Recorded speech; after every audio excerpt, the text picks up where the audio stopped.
Yes, reka nongere mfata kakanya nsuhuze mpikaze mwe mwese tubana hano kuri Ibakwe Media TV. Reka nizere ko muguwe neza, nizere ko muryohewe nibihe aho muherereye mu bice bitandukanye by'igihugu no hanze yacyo.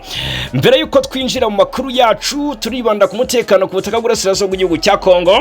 Turebera hamwe ko imirwano yaciye ibintu bigacika mu Urasirazuba bw'igihugu cya Kongo ahitwa Minembwe. FARDC yamaze ngo kuba yigarurira tumwe mu duce twegera umujyi wa Minembwe. Amakuru akomeye cyane rwose niyo serukanye, ariko se koko ukuri nukuhe? Ndabwira position zose za M23 zagabweho ibitero karahubutaka, mbabwire ibyigambwa na FARDC kwica umwe mu basirikare bakomeye batwirwaneho shinzwe cyangwa se ufite mu by'ukuri inshingano zikomeye ku mirongo y'urugamba. Reka mbabwire amakuru agezweho muri Uvira. Turanyarukira turebera hamwe uko situation imeze bwa mbere nyuma yuko M23 irekuye Uvira muri Mutarama.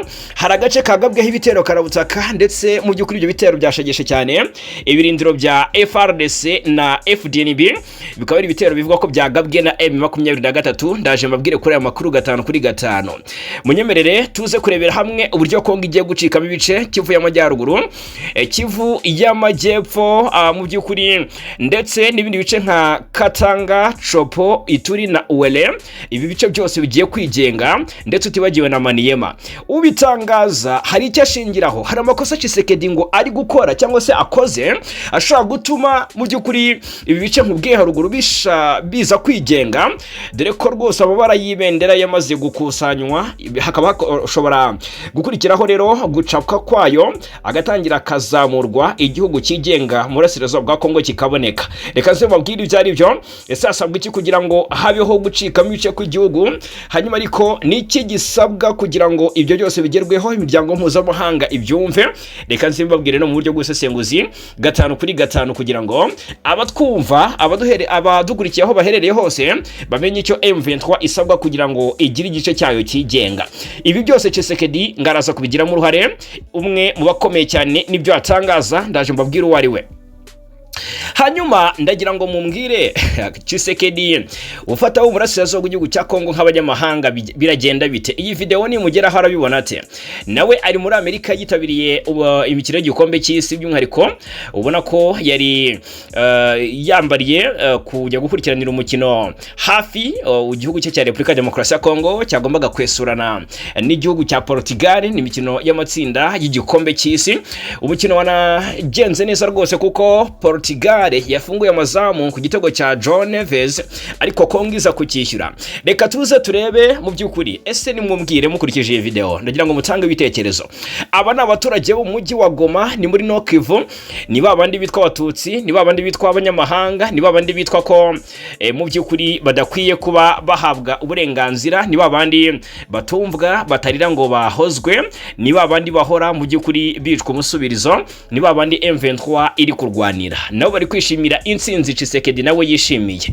Igoma ibyishimo ni byose, n'ubushyuhe ni bwose mu baturage bagaragaye hose bishimiye ko ikipe y'igihugu ya Repubulika Demokarasi ya Kongo izwi nka LE18 inganyije umukino wayo. Imihanda ya Goma yose yuzuye indirimbo, amaho n'imodoka n'ibirori byo kwishimira iyo ntsinzi y'ikipe, aho abaturage benshi bari kumwe n'abasirikare ba AFC M23 rwose basohotse mu mihanda bagaragaza ibyishimo byabo, mwuka mwiza w'ubumwe, ubwiyunge n'ubuvandimwe. Ukibaza uti Tshisekedi nabibona akabona ko Igoma bishimiye intsinzi y'ikipe y'igihugu, ndetse akabona n'iby'ikinshasa ari ibirori, mu by'ukuri nta butumwa bimuha. Ariko kandi amaso adashaka kurora kandi abona, ntabwo mu by'ukuri muzo buriyo mbivugamo. Yes, ubwo rero ntabwo nza kubitindaho, ako karakanyuzeho, ariko mu by'ukuri ni ubutumwa bukomeye. Yes, hanyuma reka turebere hamwe byinshi biri gutangazwa ku makuru ajyanye na politike na dipolomasi ku rwego mpuzamahanga. U Rwanda ndabivuga gute? Rwanze kuri pfana. Ndababwiza ukuri ko bihinduye isura hagati y'u Rwanda, Repubulika Demokarasi ya Kongo ndetse n'u Burundi. Ndaje mbabwire ibintu bibaye hagati y'ibihugu byombi. Hanyuma AFC M23 ndetse na guverinoma Kinshasa mu butumire ihari ya Montre mu Suisse hasuzumwe ise n'iki cyakozwe mu masezerano yasinyiwe mu biganiro biherutse mu by'ukuri. Reka tuze turebera hamwe ibyari byo muri aya makuru, hanyuma rero turebera hamwe ibijyanye n'uburyo ingabo z'u Rwanda RDF mu budasa budasanzwe zirinze ikibuga cy'indege cya Malakal zihagaze bwuma. Amafoto nawe uzanyabona biranesheje cyane urebye uburyo abasirikare b'u Rwanda barinze ikibuga cy'indege cya Malakal. Ndaje mbabwire uko situation imeze mu butumwa bwa UNMISS. Ni ingabo z'u Rwanda rero zatabaye muri Sudani y'Epfo. Yes, hanyuma turarebera hamwe u Rwanda na Afurika y'Epfo. Mu by'ukuri bishobora kuza kuba byiza, tera agatebe wumve intambwe nziza itewe hagati y'u Rwanda na Afurika y'Epfo nyuma y'uko ibihugu byombi bimaze iminsi bidacana uwaka. Impamvu inkuru nza kuyibabwiraho gatanu ku kandi nuko Afurika y'Epfo mu by'ukuri hari icyo yemereye u Rwanda. Mu by'ukuri Afurika y'Epfo ikaba yemeye ko ikipfana n'u Rwanda kiruta icyo bifa, inaca amarenga yuko rwose biza koroha cyane mu bijyanye n'imigenderanire. Murabizi ko kubona visa ya Afurika y'Epfo byari urugamba rukomeye, ibintu bigiye koroha cyane bijyanye n'amakuru nkuzaniye ahangaha. Ubwo rero niba ufite gahunda mu by'ukuri yo kwerekeza muri Afurika y'Epfo, yaba gukorerayo yaba kwiga, nkuzaniye amakuru. Hanyuma indi nkuru nza kubabwiraho gatanu kuri gatanu. Birumvikana ko ndababwira ko impinduka zakozwe muri RDF. Ubu igisirikare cy'u Rwanda RDF cyabonye mu by'ukuri umuvugizi mushya asimbuye Brigadier General Ronald Dugwivanga. Mu yandi makuru turambuka hakurya y'inyanja ngari, nze kubabwira ko umuhora wa Hormuz nk'ubu twageze kuwa kane, ku munsi w'ejo nta gihindutse uyu muhora urafungurwa. Birabari tariki 19 Kamena uyu muhora urafungurwa. Birumvikana ko ingaruka zifungwa ryawo zishobora kuba zigiye kugabanuka. Birumvikana ibiciro cyangwa se itumbagira ry'ibiciro bya petrol bigiye kuba bigabanuka. Trump yatangaje mu by'ukuri ko nta cyamubuza kongera kurasa kuri Iran. Atangaza ikosa Iran yakora bikaba ibyo, cyangwa se imvugo ya Trump ikabimpamo. Reka nze nyibabwiraho gatanu kuri gatanu. Ubu mbabwira rero nari nakiriye amakuru yuko Perezida Kagame ndetse na Ambasaderi Mbudi baganiriye ku bufatanye bw'u Rwanda ndetse na EAC. Ni munyemerere tubive imuzini muzingo gatanu ku kandi. Nongeye kuba ikaze, reka mbibutse ko binoroshye cyane gukomeza kwibanira natwe hano kuri Ibakwe Media TV. Ni subscribe cyangwa sabone, ubundi bindi inshuti bavandimwe nta kindi musabwa uretse kubiduharira. Yes, nimero 0784483227 ni nimero yacu WhatsApp watwandikira cyangwa se kwaduhamagara wifuza kumenyekanisha ibikorwa byawe. Amarembo arafunguye. Nimyemerere mbabwire ko mu makuru twabagejeho mu masaha y'umugoroba hari byinshi twakomojeho nk'ishusho y'urugamba muri Kivu y'Amajyepfo. Ubwo iko mbere ko ninjira mu Minembwe, kubera ko ndagira ngo mbahunzi yabera mbabwire ufite Minembwe n'uburyo ibintu bimeze. FARDC irigamba kubabaza twirwanyeho na M23. Reka mbanze n'inyabya Uvira mbabwire situation uko imeze. Reka mbanze Uvira ndetse nkoresha iminota mike cyane itarenze n'ibiri, ubundi bite ninjira mu Minembwe mbabwire uko situation imeze. Yes, hari imirwano yavuzwe ku munsi w'ejo mu bice bya Uvira. Yera makuru adaherutse kuko Uvira kumvikana imirwano. Twari deretse kuvuga imirwano yaberaga ku misozi ya za Kabunambo na za Bwegera ejo bundi mu kwezi kwa kane niba nibuka neza, ndetse no kwa gatanu bigeze gukozanya ariko ntabwo byatinze. Rero noneho ahitwa Biziba, aha ni ku Ndondo muri groupement ya Bijombo. Yego, ni muri teritwari ya Uvira. Biravugwa ko FARDC mu by'ukuri ihuro ry'ingabo za guverinoma Kinshasa, FARDC Force Armée de la République Démocratique du Congo, ndetse n'ingabo z'u Burundi FDNB Force de Défense Nationale du Burundi bari kumwe cyangwa se afite supporting ingabo za y'inyeshyamba za Wazalendo na FDLR, ngo bahanganye bikomeye n'umutwe wa twirwaneho ugenzura bimwe mu bice by'aka gace cyangwa se by'iyi teritwari. Bikavugwa neza ko nk'ubwo amakuru aturuka muri ako gace murumva Uvira ni teritwari, ariko ibice byinshi bifitwe n'igisirikare cya Kongo, hakaba n'ibindi biri strategique bifite na twirwaneho. Ubwo amakuru avuga ko habaye imirwano ikomeye yatangiye nyuma y'ikihuro ry'ingabo za leta, ari ryo ryatangiye riprovoka ibirindiro bya twirwaneho rigaba igitero mu gace ka Biziba. Ni kamwe mu duce dukomeye cyane bivuga ko kagenzurwa na twirwaneho. Abaturage ndetse n'andi makuru aturuka aho byabereye cyangwa se habereye imirwano barahamya neza ko urugamba rwabaye amagasa rukomeye cyane, aho impande zombi zakoresheje intwaro zitandukanye, ama machine gun, ama Kalashnikov ndetse n'ama BM12 ni intwaro zamukagiye atandukanye, kuko baravuga bati urusaku twumvaga rwarimo amajwi agera muri 4.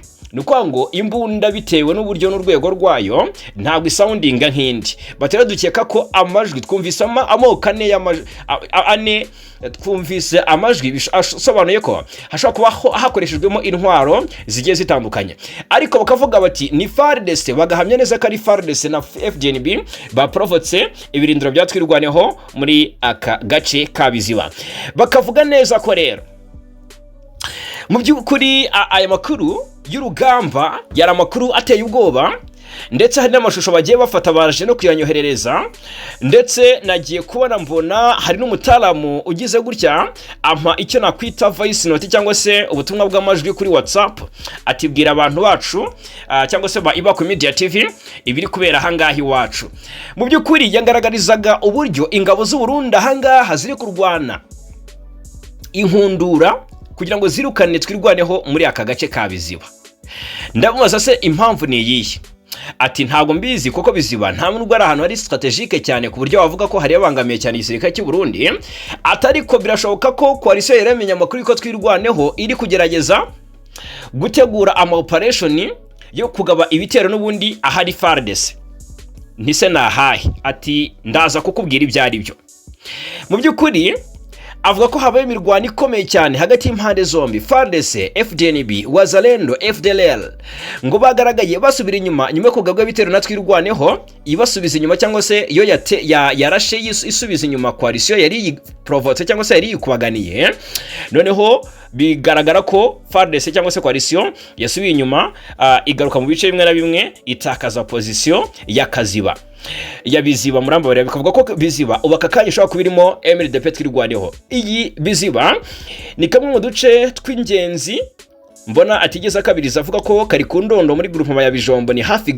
gato yahitwa ni mu nkengero zahitwa Mitanda akana agace kamaze igihe kavugwamo amakimbirane ndetse n'imirwano ihanganisha impande zombi ariko ntibyatangazwaga cyangwa se ngo byerurwe gusa amakuru aturuka muri Uvira na Yangaya biravugwa ko Biziba twirwaneho yamaze kwirukanamo coalition ndetse rwose abaturage bamwe bahungiye mu bice bya Mitanda ariko nabo mu by'ukuri birashoboka ko ngo bashobora kugaruka mu ngo zabo kuko twirwaneho yabashije kuvuga umuti hano muri access za Biziba ahangaha ntago ndi bubitindaho cyangwa se ngo mbyibandeho cyane ahubwo amakuru afite uburemere cyane ngiye kubabwira na amakuru yo guturuka muri access za Minembwe bavandimwe imirwano ikomeye yongeye guca ibintu nago navuga ngo yubuye kubera ko nta gihe bucye cyangwa ngo bwire batarwanye reka mbazanire cyangwa se mbabwire ku ishusho y'urugamba amakuru ahari aravuguruzanya ku ruhande rwa AFC M23 ndetse natwirwaneho abatangaza amakuru yabo baravuga ko ni urugamba rwa Ramagasa ndetse rwasize twirwaneho na M23 babaje cyane igisirikare cya Kongo abo ku ruhande rwa FARDC nabo ku rundi ruhande bakigamba insinzi bavuga bati twabaje cyane twirwaneho ndetse bakavuga ko bamaze no kugota ibice bitandukanye byegera centre ya Minembwe nyirizina biracitse byadogere hagati ya M23 na coalition muri axe za Minembwe aha ni muri Sud Kivu nyuma y'imirwano yakomeje kuba hagati y'impande zihanganye ni bitero karawutaka bya drone intambara yongeye kumvikanamo drone ndetse na Sukhoi 25 bivugwa ko byifashishwaga n'igisirikare cya Repubulika ya Demokarasi ya Kongo undi mwihariko w'iyi ntambara ikaba yibanze ku mirongo igera kuri 3 y'urugamba no kuvuga ngo mu by'ukuri habayeho gutanga buri aho biri ngombwa hose mu Minembwe rero amakuru agaragara cyangwa se ari guturukayo aravuga ko ihuro ry'ingabo za Kinshasa ubwo ni mvuga coalition wumve FARDC ubwo nzajya mvuga coalition ntago ndi bukomeze kubisubiramo ni FARDC Wazalendo FDNB hanyuma na FDLR bivuga ko nta mucancura ruri muri uru rugamba none hariko ahangaha hasi ku butakaho hifashishwaga cyane abarimo Hibu Special Force noneho ubwo ni ku muhanda hano mu bice bya Minembwe nyine imirongo 3 y'urugamba ngira ngo mabwire yibanzweho cyane uru rugamba cyangwa se ni intambara ni iyikurikira y'ingenzi mu by'ukuri hari hagamijwe kwinjira muri centre Minembwe nibyo coalition ngo yashakaga ariko amakuru cyangwa se niba babigezeho nibyo ugiye kumenyera ahangaha umurongo wa mbere cyangwa se axe ya mbere yibanzweho cyane n'urugamba ni uyu muhanda uva Mikenke werekeza hitwa Gitavi aha niho habereye imirwano ikomeye ejo mu masaha ya saa 7 barimo barasana hagati y'impande zombi noneho aka gace ka Gitavi ahangaha uva Mikenke werekeza Gitavi, aka gace Gitavi nyirizina na gace k'ingenzi cyane kuko ngo karimo umusozi wa Gitavi ufite aba afite amahirwe menshi yamufasha kugenzura Minembwe mu buryo buri strategique. Uri Gitavi ikoze ko Minembwe ifite kubera ko ibikorerwayo ndani urabibonesha amaso kuko uri umusozi ku musozi mu byukuri ubunamiye agace ka Minembwe, bisobanuye ko Minembwe iri hasi mu kibaya, ubuyibone uri hejuru masunzu y'imisozi ya Gitavi. Ariko ngo nubwo ihuriro ry'ingabo za Congo FARDC na Wazalendo ryakomeje kugaba ibitero kuri uwo murongo, amakuru agaragaza ko twirwaneho igikomeje kuwugenzura n'amagingaya. Ku murongo wa kabiri ahitwa Bidegu Kalingi, ihuriro ry'ingabo za Kinshasa ryifashishije imitwe y'ingabo kabuhariwe irimo na Hibu Special Force ndetse n'abitwa ngo ni Serpent Noir. Mu byukuri iyi mitwe yafashije coalition hasi ku butaka ndetse inafashwa na drone z'intambara na Sukhoi 25 kuri axe ya Bidegu Kalingi. Kuri uyu murongo kandi w'urugamba niho hagaragaye intambwe nto yatewe n'ingabo za leta kuko ngo zashoboye kugera mu gace ka Ruhinamavi na gace k'ingenzi cyane gakomeza kwerekeza mu bice bya Ilundu yo noneho mwumve neza yo ifatwa nk'agace k'ingenzi kuko iri hafi cyane ya Minembwe centre kuko ni ku ntera itarenze kilometero 10. Noneho aha ni ku murongo wa kabiri. Ku murongo wa gatatu wibanzeho imirwano coalition yari yasaze yakamejeje ni umurongo wa gatatu witwa wa Gakenke kuko ibikorwa bya gisirikare byinshi bivuga ko biyobowe cyane n'ingabo z'u Burundi zifatanyije n'abarwanyi ba FDLR ndetse intego yabo ngo ni gusatira Minembwe banyuze ku musozi wa Sinayi no ku ruzi rwa Ruiko, ahavugwa ko hakigenzurwa na twirwaneho ndetse na AFC M23. N'urugamba rwo ku munsi w'ejo masaha y'amanywa bwije ari uko bimeze.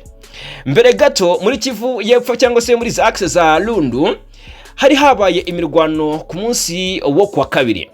Iyo mirwano nahoze mbona hari amakuru yahoze asirikira avuga ko igisirikare cya Kongo ngo cyabashe cyane twirwaneho, na makuru ntaramenya niba ari ukuri guhamye, bavuga neza ko mu byukuri umwe mu basirikare abatwirwaneho warushinzwe intelligence muri Minembwe yose uyu ngo yamaze ngo kwicwa n'igisirikare cya Kongo mu ntambara bahanganyemo ku munsi wo kwa kabiri.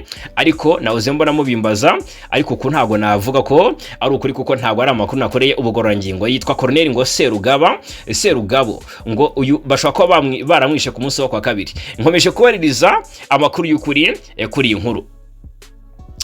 Hanyuma reka mu byukuri tuve muri izi axe za Minembwe. Uko igisirikare cya Kongo ariko amakuru yabaye amakuru ngo gifite agace gifite uduce twegera cyane cyangwa se tugaragiye umujyi wa Minembwe, ariko ntabwo barayifata centre Minembwe kuko barigamba ko baragenzura Kitavi, Lundu ndetse na Madegu. Ibi bikaba byabaye inyuma ngo y'ibitero bagabye kuri M23 ndetse na twirwaneho. Barigamba ko rero ibyo bice babifasha bifashije abahibu ndetse n'aba Serpent Noir mu byukuri na ziriya ndege za drone ndetse na Sukhoi 25. Ni amakuru ataremezwa neza nabo ku ruhande rwa M23 cyangwa se mu byukuri na makuru ataremezwa neza n'uruhande rwa M23 ngo tumenye niba ari ukuri guhari. Ni imirwano yari ikomeye cyane ngira ngo mu byukuri n'ubu ngubu turacyakira amakuru akomeye cyane. Biravuga ko ingabo za Congo FARDC hamwe n'abarwanyi ba Wazalendo ubu bari mu duce twa Miyenge, Makaina, Michwe ndetse ahitwa ngo ni Michwe ya Buchi, Akyamba ndetse na Bushumbe. Biravuga ko kandi abanyamurenge bakomeje guhura n'ibibazo bikomeye by'umutekano n'imibereho, hakavuga ibikorwa by'urugomo ndetse n'ibitero. Ubwo rero birumvikana ko amakuru akomeje kutugeraho ni menshi, turaha kugira ngo dusobanukirwe cyangwa se dukomeze tugerageze tumenye uko biza kuba birangira. Ese barinjira Minembwe centre ko bamaze kwigamba ko bakomeje kwigamba ko bamaze gusa nk'abacinzira bafata ibice biyegereye. Reka dukomeze tubihanga amaso. Yes, ariko kandi ibyo Tshisekedi ari gukora ngo arahiga ntambwa bavandimwe ngo bishaka kuza kumugora cyane cyangwa se bikamushobera kubera ko igihugu kigiye gucikamo ibice. Ari guharanira guhindura itegeko nshinga, murabizi neza mu by'ukuri ni ibyo tumaze iminsi tubabwiraho. Mu minsi yashize habaye imyigaragambyo ejo tariki 12 Kinshasa y'abatavuga rumwe n'ubutegetsi barimo Martin Fayulu wanayikomerekeyemo, bikavugwa ko baramagana ihindurwa ry'itegeko nshinga biri muri gahunda ya Tshisekedi, ndetse n'ejo bundi birasa nkaho rwose hari inama yabaye mu nteko nshinga amategeko banzura ko umushinga ugomba gushyirwa mu bikorwa mu rwego rero rwo kwigarurira cyangwa se gukomeza kuyobora igihugu. Hakabaho referendum birumvikana akarenza manda zagenwe. Abamugira inama bakomeje kugwira ngwiye Tshisekedi ahangaha ngo bishobora, reka turebera hamwe ubyo bishobora kuza gutuma cyangwa se gukurura gucikamo ibice kwa Republika Demokarasi ya Kongo, hakaba ibice bikomeye by'ingenzi by'iki gihugu bidasigara bigenzurwa na guverinoma ya Kinshasa, kubera ko nk'ubwo ngubwo ihindurwa ry'itegeko nshinga abo muri ibyo bice ntago barishyigikiye.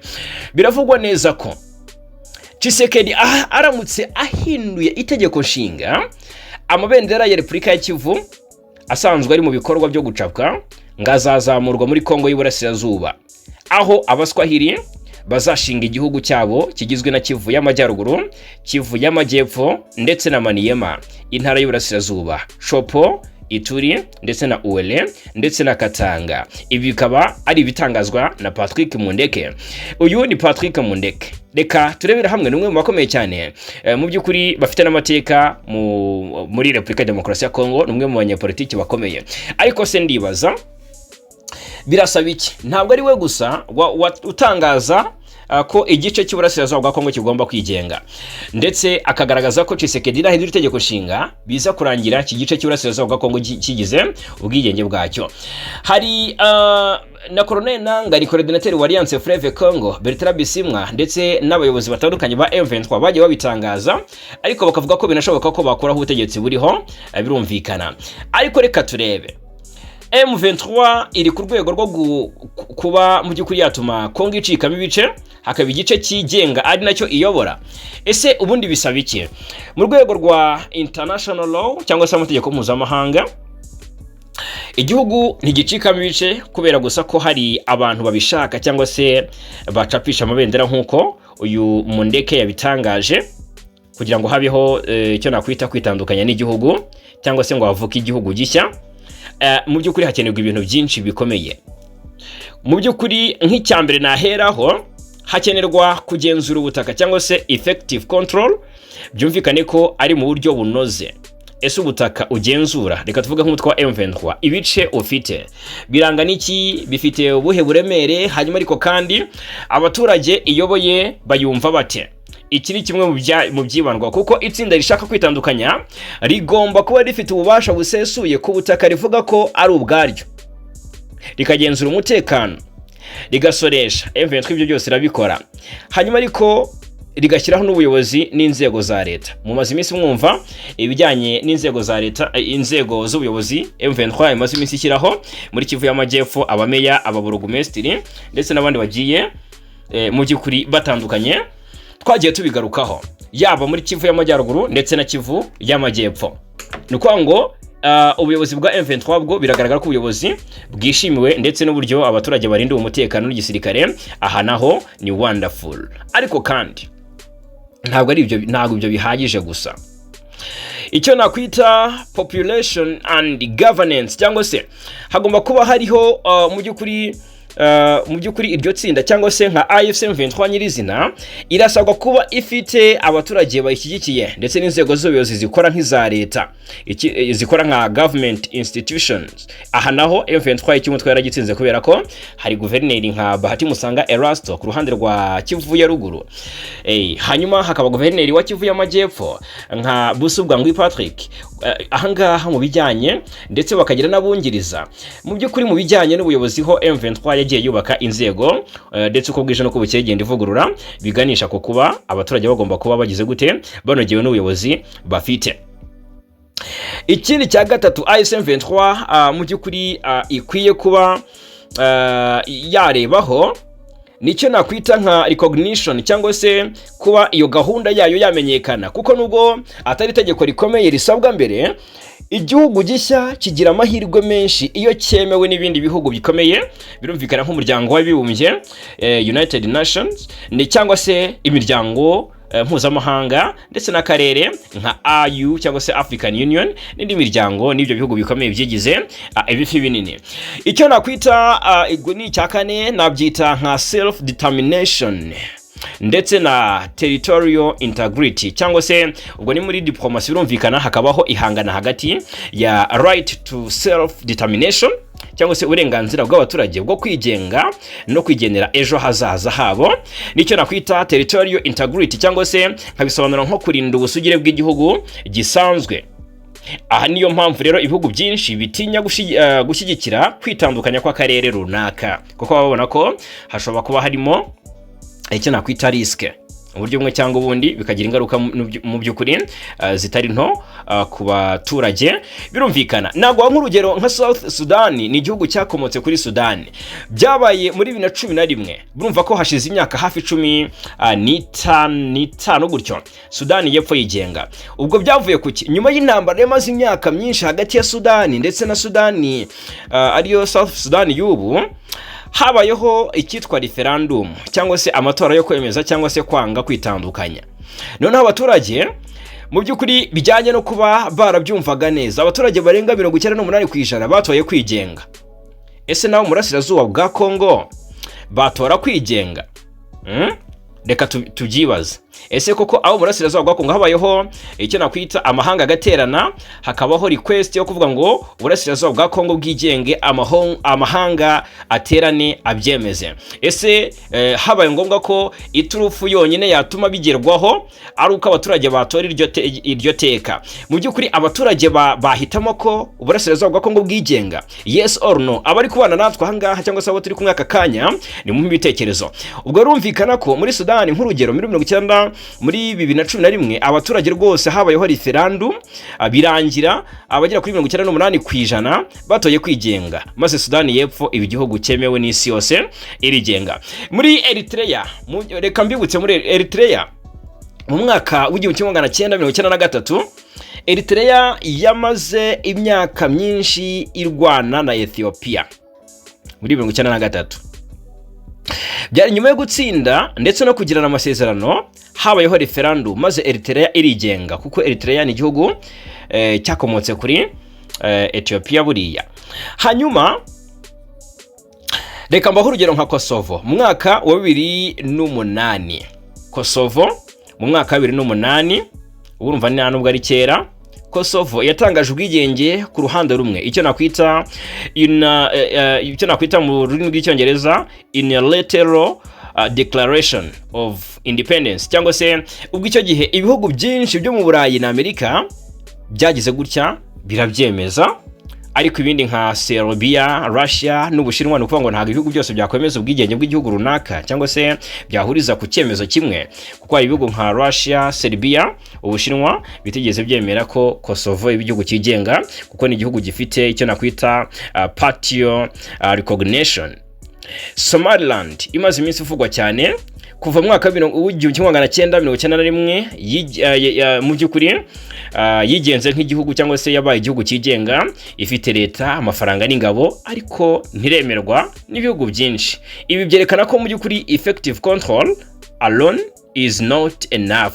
Ntabwo ibi byonyine cyangwa se kugenzura ibice runaka ari byo byakugira cyangwa se byatuma habaho kuba wasaba ko igihugu igice ugenzura kigenga. Ntabwo bihagije gusa, hakenerwa recognition ku kibazo cya Kivu, ubwo ndakuvuga ku ruhande rwa M23 hakenerwa recognition ku kibazo cya Kivu cyangwa cya Eastern Congo. Mu by'ukuri Repubulika ya Kivu kugira ngo ibeho byasaba kugenzura neza mu by'ukuri uko umutekano wifashe mu karere, uko ubuyobozi bumeze bwashyizweho n'uruhande rugenzura ibyo bice, gushyigikirwa n'abaturage benshi, kugirana ibiganiro cyangwa se amasezerano na Kinshasa, cyangwa se kuba haba impinduka zikomeza politike, kubona cyo nakwita international recognition. Bitabaye ibyo hakabaho gucapisha ibendera cyangwa se gutangaza igihugu. Mu by'ukuri byagorana cyane M23 itabanje guca muri izo nzira. Birasa naho bikigoye, birasa naho mu by'ukuri bikigoye, ariko abashyushya rugamba barabitangaza bavuga bati karabaye Tshisekedi nuhindura itegeko nshinga urabona ko bizagira ingaruka izi nizi. Hanyuma burasirazuba bwa Kongo buzigenga, uzatakaza ibice nka Kivu ya ruguru, Kivu y'amajyepfo n'ubuntu bigenzura, ariko noneho ntabwo uzaba ukitwa perezida wabo.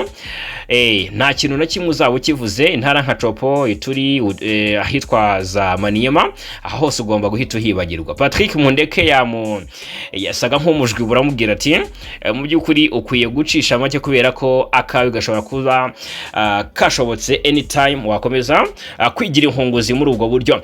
Yes, hanyuma reka mbabwire ko dukomeje kureba ubwo ndaza kubabwira ku myanzuro kuko hariya M23 mu Suisse muri iki cyumweru nibwo guverinoma Kinshasa na AFC M23 bongera kwerekeza M23 mu Suisse. Turaza kumenya ese baraganira ibiki, ko hari ibyaganiriweho mu minsi yashize n'ibyanzuye bitashyizwe mu bikorwa. Ese harabaho kunenga impamvu, kubazwa impamvu nta byashyizwe mu bikorwa. Ubwo birumvikana guhana imfungwa hagati y'impande zombi, guhana agahenge, ndetse n'ibindi bitandukanye byasinywe mu masezerano yasinywe tariki 17 tariki 17 Mata 2026. Yes, hanyuma iby'u Rwanda na Repubulika Iharanira Demokarasi ya Kongo byo byahindutse, ndetse n'igihugu cy'u Burundi byafashe irindi range mu buryo budasanzwe, aho reka turebera hamwe. Intumwa y'u Rwanda i Geneve mu muryango w'abibumbye, Ambasaderi Urujeni Bakuramutsa yamaganye ibyo yavuze ko ari ibirego bidashingiye ku kuri byatanzwe n'intumwa z'u Burundi na Repubulika Demokarasi ya Kongo mu nama ya 62 y'akanama k'umuryango w'abibumbye gashinzwe uburenganzira bwa muntu. Mu ijambo yavuze akoresheje uburenganzira bwo gusubiza cyangwa se right of reply, Ambasaderi Bakuramutsa yavuze ko ibyo bihugu byahisemo gushinja u Rwanda ibintu bitajyanye n'ibyari byavuzwe na komiseri mukuru wa LE18 ushinzwe uburenganzira bwa muntu mu kiganiro cye ku bibazo by'umutekano bikomeje kuranga uburasirazuba bwa Kongo. Agira ati u Rwanda rwamaganye uburyo ibyo biganiro byahindurwa urubuga rwo gushinjanya. Icyambere ni ngombwa kwibutsa ko Burundi bufite ingabo zirenga 10,000 zikorera mu burasirazuba bwa Kongo. Urujeni Bakuramutsa yavuze ko izo ngabo zikorana n'ingabo za Kongo FARDC, umutwe wa FDLR, wazarendo n'abacancuro b'abanyamahanga. Kinshasa yifashisha ishimangira ko raporo zitandukanye zagaragaje amakosa akomeye zirimo gukorera abasivili. Agira ati raporo zo mu bice by'imirwano zagaragaje ihohoterwa rikomeye ryakozwe n'ingabo z'u Burundi ku baturage, ririmo gufata ku ngufu, gufunga abantu mu buryo bunyuranyije n'amategeko n'ibindi bikorwa bikomeye bihonyora uburenganzira bwa muntu. Ambasaderi Urujeni Bakuramutsa yanongeye kugaragaza impungenge u Rwanda rumaze igihe ruvuga ku mutekano warwo, by'umwihariko ku kibazo cy'umutwe wa FDLR. Avuga ko nubwo akanama ka LONU gashinzwe umutekano kasabye inshuro nyinshi ko uwo mutwe usenywa, ndetse hakaba hari n'ibyemeranyijwe mu masezerano y'amahoro yasinyiwe i Washington muri Leta Zunze Ubumwe za Amerika, FDLR igikomeje guhabwa intwaro, gukorana ndetse no kwinjizwa mu bikorwa by'ingabo za Kongo. Yongeye ko raporo zitandukanye zigaragaza kandi ko ubutegetsi bwa Kongo bukorana n'indi mitwe yitwaje intwaro irimo wazalendo ndetse na Kodeko. Urujeni Bakuramutsa yashimangiye ko Kongo idashobora kuvuga ko ishaka amahoro mu gihe ikomeje gukorana n'imitwe yitwaje intwaro. Agira ati Kongo ntishobora kuvuga ko ishaka amahoro mu gihe ikomeje guha intwaro, guhuza no gukoresha imitwe yitwaje intwaro, ikomeza guteza umutekano muke no kongera imibabaro y'abasivile. Hanyuma uyu mudiplomate yagaragaje ko icy'ingenzi ku burasirazuba bwa Kongo no mu karere k'Ibiyaga Bigari ari ugushyira mu bikorwa amasezerano y'amahoro amaze gusinywa, aho kwishingikiriza ku gisubizo cya gisirikare cyangwa se ku birego bidafite ibimenyetso bifatika. Yes, mu makuru afite aho ahuriye n'u Rwanda, reka mpere ku makuru ari kuvugwa mu gisirikare cy'u Rwanda RDF. Inkuru y'impinduka ndetse inkuru yishimangira ko u Rwanda mu by'ukuri rwahawe umuvugizi mushya, cyangwa se ingabo z'u Rwanda zahawe umuvugizi mushya mu bya gisirikare. Murabizi ko Brigadier General Ronald Rwivanga niwe wari umuvugizi w'ingabo z'u Rwanda RDF.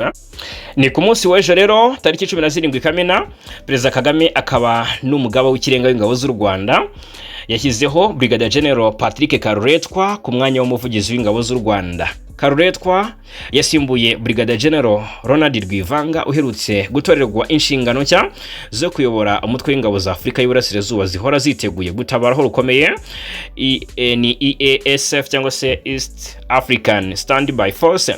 Rwivanga yatangiye izi nshingano muri Gicurasi 2026 asimbuye Brigadier General Paul Kahuriya Njema wo muri Kenya warurangije manda ye y'imyaka 3. Brigadier General Karuretwa yarasanzwe ari umuyobozi mukuru ushinzwe ubufatanye mpuzamahanga mu ngabo z'u Rwanda, n'inshingano azakomeza gufatanya no kuvugira ingabo z'u Rwanda. Patrick Karuretwa yinjiye mu gisirikare mu mwaka w'1992 akaba yarize amategeko muri kaminuza y'u Rwanda i Huye mbere yo gukomereza amasomo ye muri Leta Zunze Ubumwe za Amerika muri The Fletcher School of Law and Dipolomasi, aho yakuye impamyabumenyi za masters mu bijyanye n'umubano mpuzamahanga n'amategeko mpuzamahanga. Mu rugendo rwa gisirikare yakoze inshingano zitandukanye zirimo kuba umusirikare mu mutwe w'ingabo zirinda umukuru w'igihugu, kuyobora diviziyo ya 2 y'ingabo z'u Rwanda, kuba umujyanama perezida mu bya gisirikare n'umutekano hagati ya 2011 na 2016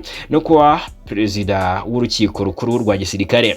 Yabaye kandi umunyamabanga wihariye wa perezida wa Repubulika kuva mu mwaka wa 2013 kugeza mu mwaka wa 2020 w'igisirikare cy'u Rwanda RDF. Hanyuma mu yandi makuru afite ahahuriye n'ingabo z'u Rwanda, reka turebere hamwe mu by'ukuri uburyo ingabo z'u Rwanda zikomeje kwandika amateka akomeye ku ruhando mpuzamahanga. Urebye n'amafoto rwose arabyerekana, ingabo z'u Rwanda zikomeje mu by'ukuri kugaragaza ubudasa budasanzwe, aho zitumwa amahoro, aho zitumwa gutekanisha abaturage, aho ziri mu butumwa bw'amahoro. Ingabo z'u Rwanda ziri mu butumwa bwo kubungabunga amahoro bw'umuryango w'abibumbye muri Sudani y'Epfo UNMISS cyangwa se UNMISS zaritabajwe ngo zirinde ikibuga cy'indege cya Malakal n'inkengero zaho mu rwego rwo kwirinda abagerageza kugaba ibitero bigamije gusahura imfashanyo zigenewe abaturage. Ibi byatangajwe n'uyu muryango kuri wa gatatu tariki 17 Kamena mu butumwa banyushije kuri X ya Twitter, ngo kugira ngo imfashanyo z'ubutabazi zitambuke neza kandi hashyirweho ahantu hatekanye hakorerwa mu nkengero z'ikibuga cy'indege cya Malakal muri Sudani y'Epfo, abasirikare b'ingofero z'ubururu baturutse mu Rwanda bagenzuye ako gace kugira ngo hatangwe uburinzi. Ibi ni byatangajwe na UNMISS. Ikibuga cy'indege cya Malakal gisanzwe kirindwa n'ingabo z'igihugu cya Sudani y'Epfo SSPDF zikora cyangwa se South Sudan People Defense Force, zikora mu izina rya guverinoma y'igihugu ndetse n'ingabo z'umuryango w'abibumbye zishinzwe kubungabunga amahoro muri Sudani y'Epfo UNMISS. Yes, mu gihe inshingano z'ibanze z'umutekano w'igihugu zireba guverinoma, ingabo za UNMISS cyane cyane ingabo zishinzwe kubungabunga amahoro zaturutse mu Rwanda nizo zirinda aho indege zigwa. Ubu rero ubu bufatanye bukabutuma hakomeza kubaho umutekano kandi bigatuma imfashanyo z'ibikorwa by'ubukungu mu karere ka Upper Nile bikomeza ndetse bigakomeza kugenda neza. Inkuru nziza hagati y'Abanyarwanda n'Abanyafurika y'Epfo nyuma y'uko ibihugu byombi bidacanwaka cyangwa se maze iminsi bidacanwaka. Minisitiri w'Abanyamahanga w'u Rwanda Ambassadeur Olivier Nduhungirehe mu by'ukuri ndetse na Minisitiri w'Abanyamahanga wa Sudani y'Epfo wa Afrika y'Epfo muri abo yitwa Ronald Lamola barahuye, hanyuma hatangazwa n'ibyaganiriweho hagati y'impande zombi. U Rwanda rero na Afrika y'Epfo mu by'ukuri ngo byemeranyije gutangira icyiciro gishya mu mubano wabyo. Lamola yatangaje kuri X yahoze ari Twitter ku itariki 17 mu biganiro yagiranye na Minisitiri w'Ububanyi n'Amahanga n'Ubutwererane w'u Rwanda Olivier Nduhungirehe wari mu ruzinduko rw'akazi i Pretoria ngo hibanzwe cyane ku mubano w'ibihugu byombi. Umukuru wa Dipolomasi ya Afurika y'Epfo yemeye ko hari igihe u Rwanda na Afurika y'Epfo byagize mu by'ukuri ibyo bitumvikanaho, gusa ashimangira ko ibihugu byombi bakunze kurangwa n'ubwubahane ndetse n'ubufatanye. Yagize ati nubwo habayeho ibyo tutumvikanagaho, umubano hagati y'ibihugu byombi wakomeje kurangwa n'ubucuti, ubwubahane ndetse n'ubufatanye. Lamola avuga ko Kigali na Pretoria bifite inshingano zo kurushaho gukorana bya hafi kuko bifite byinshi bihuriyeho, by'umwihariko amateka y'ibihe bikomeye impande zombi zanyuzemo. Yagaragaje ko Afurika y'Epfo yavuye mu bihe by'ivanguramoko rya apartheid mu gihe u Rwanda rwanyuze mu mateka mabi ya jenoside yakorewe Abatutsi muri 1994. Ati dufite inshingano zo kurushaho gukorana kuko hari byinshi bihuza abaturage b'ibihugu byacu. Ku rundi ruhande rw'u Rwanda, Nduhungirehe yavuze ko umubano hagati y'u Rwanda na Afurika y'Epfo ugeze mu cyiciro gishya, agaragaza mu by'ukuri icyizere ko ibiganiro biri kubera i Pretoria bizafasha kurushaho kwagura uwo mubano ndetse no kuwushimangira. Ibihugu byombi byiyemeje gufungura ipaje nshya mu mubano wabyo mu gihe umubano wa diplomasi hagati y'u Rwanda na Afurika y'Epfo wari umaze imyaka irenga 10 urangwa n'ubwumvikane buke mu bibazo bitandukanye. Nyuma y'uruzinduko rwa Nduhungirehe i Pretoria, impande zombi ziyemeje kongera ubufatanye mu nzego zirimo ubucuruzi, ishoramari, ubuzima, uburezi, ubukerarugendo ndetse n'iterambere ry'ibikorwa remezo. Yes, hanyuma mu yandi makuru, Perezida Kagame, Perezida w'u Rwanda Paul Kagame mu biro bye yakiriye umunyamabanga mukuru w'umuryango wa Afurika y'Uburasirazuba ariwe Ambasaderi Stephen Patrick Mbundi baganira ku bufatanye bw'u Rwanda n'uyu muryango rumazemo imyaka igera kuri 19. Perezida Kagame yakiriye Ambasaderi Stephen Patrick Mbundi ku ya 17 Kamena nk'uko ibiro by'umukuru w'igihugu Village Urugwiro byabitangaje. Itangazo Village Urugwiro yashyize ku mbuga nkoranyambaga rirakomeza rigira riti ibiganiro byibanze ku bushake u Rwanda rukomeje kugaragaza mu gufatanya n'akarere.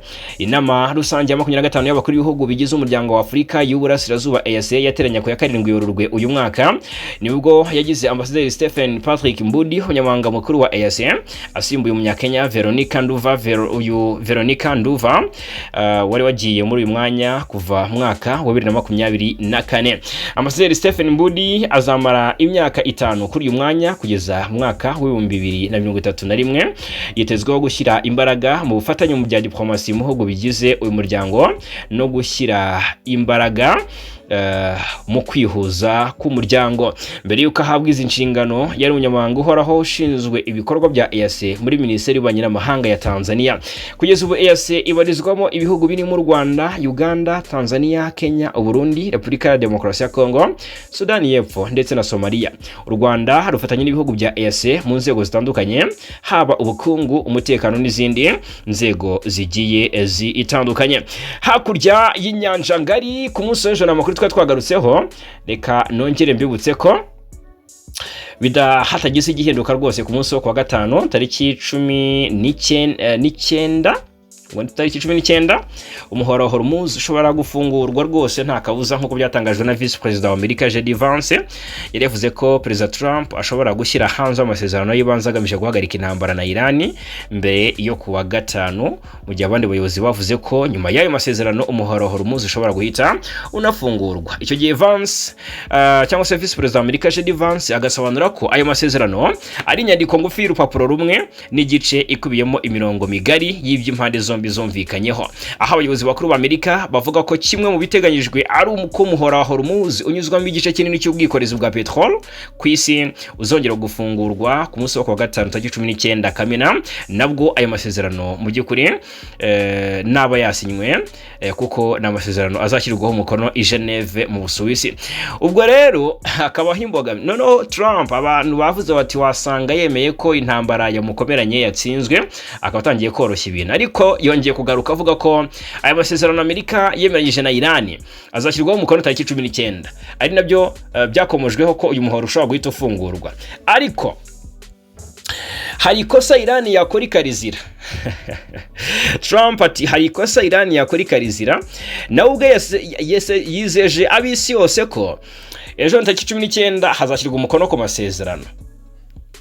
Ariko avuga ko ayo masezerano ntabwo ari aya Burundi. Icyo mu cyumve neza, ntabwo ari amasezerano ya Burundi, arasa nkaho yagahenge ku mwanya muto, cyangwa se ni amasezerano ashobora kugenwa cyangwa se ashobora kubahirizwa ariko akamara igihe bigenwe n'uburyo impande zombi zizitwara, kuko ntabwo ari aya Burundi ngo ku buryo natemera donc nukuvuga ngo Trump avuga kuri amasezerano Amerika yabeje na Iran azashyirwaho umukono ku ya 19 Kamena, yavuze ko ngo atari aya Burundi ku buryo natemera ibyakuyemo cyangwa se Tehran ikitwara nabi. Ntabwo azatekereza kabiri cyangwa se ntago azigera azuyaza ko gusubukura ibitero karundura kuri iki gihugu cya Iran cyo murasirazuba bwo hagati. Yabigarutse ku munsi w'ejo ubwo yari mu nama ya G7 imaze iminsi ibera mu Bufaransa ku ya 14 Kamena. Amerika na Iran byemeranyije ku masezerano y'ibanze yo guhagarika intambara.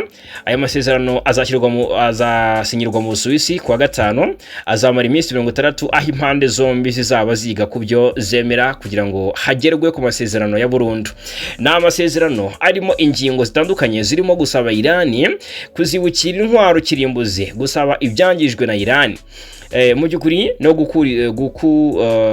gukurikizaho gukuriraho Iran ibihano no gushaka amahoro arambye murasirazuba bwo hagati n'ibindi. Hanyuma icyakora Trump avuga ko kugeza ubu ibigezweho ari ubwumvikane, ko atagize ibyo yishimira cyangwa se atagize ibyo yishimira ibintu byahindura isura.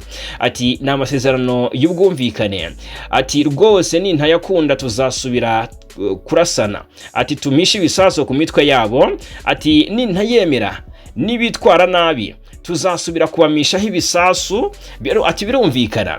Yes, Trump kandi avuga ko mu buryo bari kumvikana hatarimo ibyo guhita bakuraho ibihano Iran yafatiwe mu bihe bitandukanye.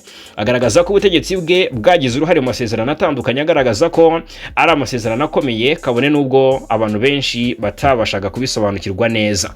Aha ntiyatanze ingero, yari kuvuga n'urugero rw'u Rwanda na Repubulika Demokarasi ya Kongo, nta wamenya yagiye abivuga kenshi. Gusa intambara ya Iran yatangiye ku ya 28 Gashyantare umwaka wa 2023 ubwo Israel na Iran mu byukuri Israel na Amerika byafatanyaga bikarasa Iran bikomeye, bikisha abayobozi bakuru benshi barimo Ali Khamenei n'abandi. Iran yafunze inzira ya Hormuz inyuzwamo ibikomoka kuri petrol birenga 20% by'ibikoreshwa ku isi, maze isi ihita izahara cyangwa se ihita ihura n'ingaruka mu byukuri kuri petrol, kwibura rya petrol. Murabizi ko mu Rwanda ibiciro bya essence byarazamutse, murabizi. Yego, inkomoko rero ni intambara yo muri Iran. Reka amashimire cyane rero kubana natwe muri amakuru yo muri kitondo cyo kuwa kane tariki 17 Kamena 5/5 hano kuri Ibakwe Media TV. Turakomeza kubana, reka mbifurize guhaha muronke.